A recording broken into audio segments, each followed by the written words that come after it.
Halo, kembali lagi dengan aku Priscilla. Jadi aku hari ini mau berbagi atau sedikit cerita tentang pengalaman hidup aku yang sampai sekarang aku bahkan tidak tahu harus bagaimana. Gini, jadi sejak dulu aku kecil, aku kan selalu berpindah-pindah rumah gitu. Terus di satu ketika aku ada di rumah yang pertama lah, dikatakan aja rumah pertama.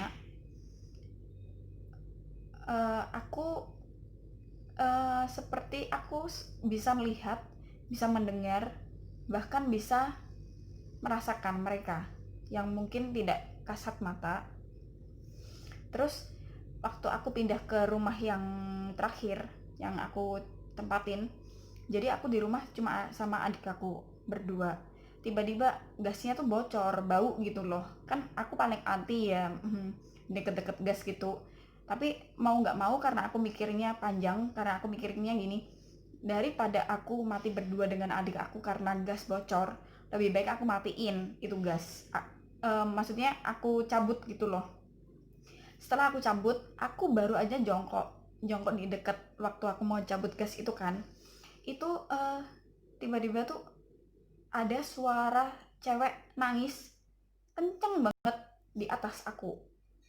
Dah, otomatis kan aku spontan langsung berusaha lari, terus aku lari ke arah adik aku kan. Tiba-tiba apa nama kaki aku sebelah kiri itu natap tembok gitu loh. Bukan natap sih, kayak kayak tidak sengaja kebentur gitu loh. Kan tidak mungkin kan kita ngebenturin badan kita sendiri di tembok, itu kan it's crazy banget kan. Terus dari gitu aku cerita sama adik aku, tapi adik aku kan masih game, jadi dia kan memang tipenya cuek gitu loh, orangnya cuek. Nah terus aku video call nih sama pasangan aku cerita bla bla bla bla bla. Ya memang si dia sih menguatkan aku, dia tuh bilang udah kamu percaya aja kalau Tuhan tuh ada. Aku memang dari diri aku percaya Tuhan ada. Kita harus percaya sama Tuhan, kita harus mengandalkan Tuhan ya kan. Eh, tapi tidak bisa dipungkiri kalau misalnya di diri kita itu juga merasa kayak diganggu, kayak merasa keganggu gitu loh, keganggu dan merasa takut. Pasti kan ada kan, walaupun kita eh, percaya sepenuhnya sama Tuhan, tapi tuh ada rasa sedikit kayak khawatir, terus merasa kayak miris gitu loh, kok aku terus sih yang diganggu gitu kan. Lah itu hal pertama. Kedua, barang jatuh di kamar sebelah, terus padahal nggak ada barang belas yang jatuh ke lantai. Ketiga, bolpen, jadi meja itu datar kan, tiba-tiba tuh bleeding sendiri tanpa ada angin, tanpa disentuh orang kayak gitu. Terus suatu ketika aku mandi, kan memang di rumah aku rame ya kan. Terus aku mandi kan, aku lagi mandi, ada yang manggil aku gini, eh nih nih. Aku kan jawab kan spontan kan, karena aku mikirnya mungkin keluarga aku, cece aku, koko aku, atau mungkin keluarga aku yang lain. Aku spontan jawab, oh iya iya bentar lagi selesai gitu. Setelah aku keluar dari kamar mandi, aku tanya sama mereka bless satu orang, tidak ada satu orang pun yang bilang aku tidak memanggil kamu di kamar mandi. Mudeng ya. Jadi oke lah, aku mungkin halusinasi, aku mikirnya gitu. Di suatu ketika sampai akhirnya aku dibaptis lagi. Aku memutuskan untuk baptis. Aku mendekatkan diri aku lagi ke Tuhan, karena memang Tuhan itu segalanya, yang bisa membentengi kita, menutup bungkus kita. Dia bukan karena aku ketuhanan ya, tapi memang kita harus percaya Tuhan itu ada, dan kita tidak perlu takut sama sosok itu. Nah terus setelah aku baptis, setelah aku ikut KKR dan lain-lain, sampai aku wedding, aku tidak pernah diganggu lagi. Puji Tuhan, aku tidak pernah diganggu lagi. Tapi ketika aku pindah rumah, kan aku dari Semarang ke Surabaya ya, aku pindah rumah dari kota ke kota itu kan, setiap aku tidur sendirian, setiap gak ada temen di rumah, aku tuh selalu susah bangun. Contohnya gini, jadi aku merasa itu tuh bukan mimpi. Tahu ya bedain mimpi sama kalian sadar tapi badan kalian tuh tidak mau gerak gitu loh. Nah, aku memang nggak bisa gerakin badan aku untuk bangun, tapi aku tahu orang luar itu lagi berbicara tentang apa.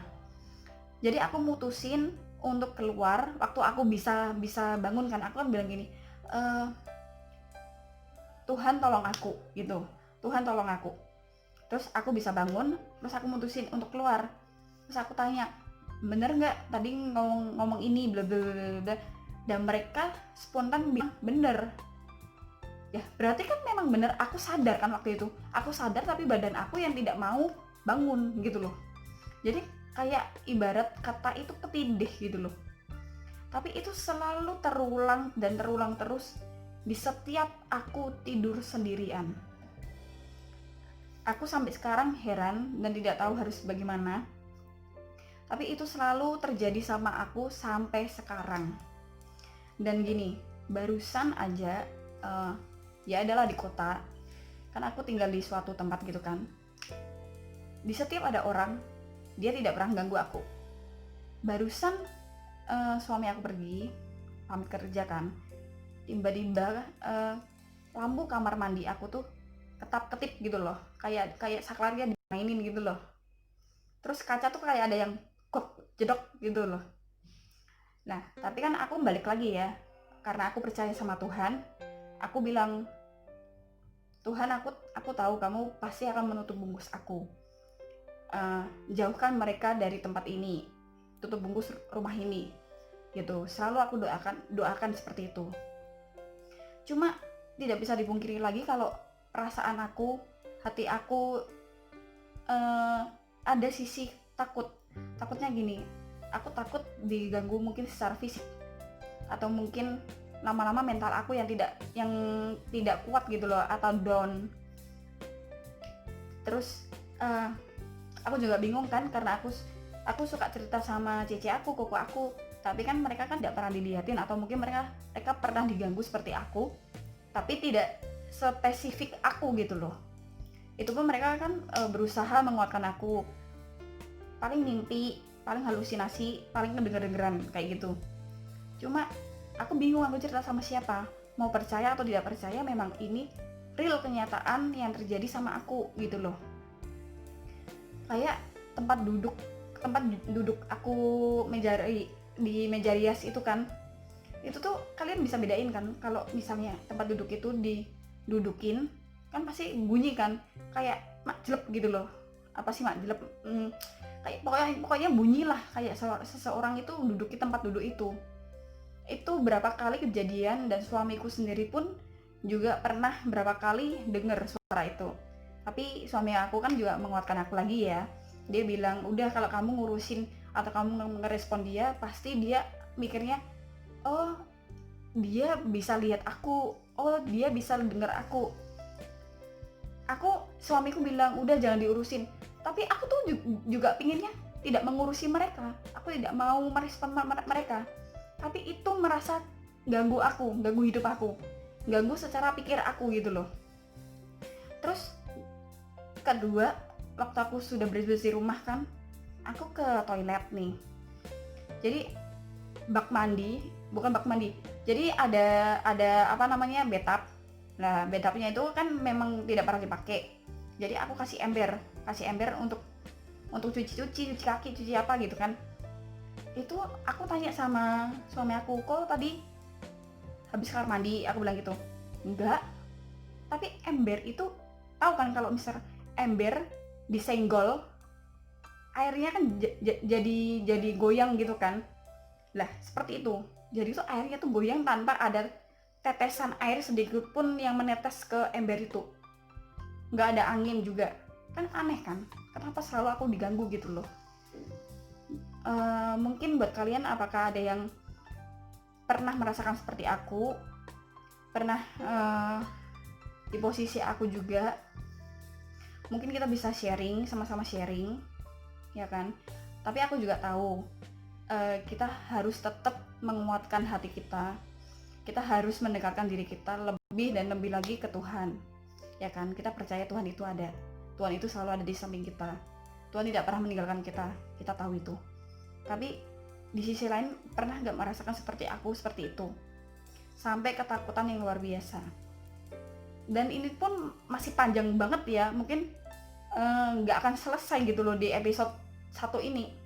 Jadi mungkin kalau ada yang kepo atau ada yang ingin dengar aku cerita yang lain, keterusannya, kelanjutannya cerita ini, ntar aku buat episode 2-nya. Bisa komen ya di kolom bawah ya. Jaga diri guys, untuk aku juga mau bilang jaga diri di saat pandemi ini. Tetap jaga kesehatan, yang tidak berkepentingan untuk keluar, stay di rumah aja. Sehat selalu, jaga jarak. Tuhan memberkati, God bless you.